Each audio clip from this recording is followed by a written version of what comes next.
Hello everyone, তোমাদের NSOU কিছু update আজকে ডিটেলস আমরা আলোচনা করব। প্রথমত অ্যাসাইনমেন্টের জন্য প্রস্তুত হও। অ্যাসাইনমেন্ট মেনলি অনলাইনে হবে, তো কোনো রকম স্ট্রেস নেওয়ার কোনো প্রয়োজন নেই। বাকি আমাদের যেগুলো অনলাইন ক্লাস চলছে সেক্ষেত্রে সেখানে আপডেট দিয়ে দেওয়া হবে। যারা ক্লাসের জন্য আগ্রহী তারা খুব তাড়াতাড়ি ইনফর্ম করো, কেননা তোমাদের যেটা রিনিউয়াল প্রসেস সেটা শুরু হয়ে গিয়েছে। রিনিউয়াল প্রসেস শুরু হলে কিন্তু ফাইনাল এক্সামের ফর্ম ফিল আপের যে প্রসেসটা সেটা খুব একটা লেট হয় না। হ্যাঁ, ঠিক আছে, তো সেটাও খুব তাড়াতাড়ি সম্ভাব্য, খুবই তাড়াতাড়ি হয়ে যাবে। অ্যান্ড অ্যাসাইনমেন্ট কিন্তু এক্সাম ফর্ম ফিল আপের পরে খুব লেট হবে না, ঠিক আছে। অ্যান্ড তারপরে অ্যাসাইনমেন্টের পরে কিন্তু মেন এক্সাম হয়ে যাবে। এই সংক্রান্ত আগেও আমি একটা ভিডিও নিয়ে এসেছিলাম, শর্টস ভিডিও প্লাস একটা ব্রড ভিডিও দেওয়া আছে।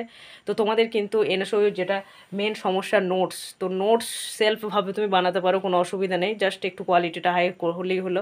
বাকি যদি পারচেস করতে চাও তাহলে বুঝে সুঝে পারচেস করবে, এটাই বলবো। বাকি ল্যাঙ্গুয়েজ পেপারের ক্ষেত্রে নোটসের উপর ভরসা করবে না, এবং পেপার 5-এর ক্ষেত্রে সেটা নোটসের উপর ডিপেন্ড করতে পারো, সেকেন্ড ইয়ারের জন্য বলছি। বাট তোমাকে যে লিটারারি টার্মসগুলো রয়েছে সেগুলো বুঝতে হবে, যেমন হ্যামার্সিয়া বলো, ক্যাথ্রিসিস বলো, এই জিনিসগুলো কিন্তু ট্র্যাজিক যে হিরো, এই জিনিসগুলো রিপ্রেজেন্ট করতে গেলে না বুঝলে কিন্তু পারবে না, ঠিক আছে। মুখস্থ করে লিখবো বললে হবে না, মনে থাকবে না।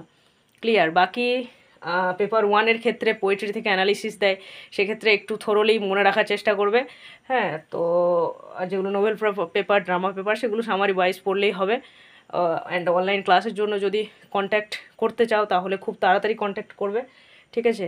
কেননা ক্লাস আমাদের বরাবরই চলছে, অ্যাসাইনমেন্টের আনসারগুলো সেখানে বলা হবে। অ্যান্ড যদি নোটস পারচেস করতে চাও তো পারচেস করতে পারো, অসুবিধা নেই। বাট ল্যাঙ্গুয়েজ পেপারের জন্য শুধুমাত্র নোটস আমি প্রোভাইড করি না, সেটা ক্লাস প্লাস নোটস থাকে। Okay guys, thank you, stay good, stay happy, thank you.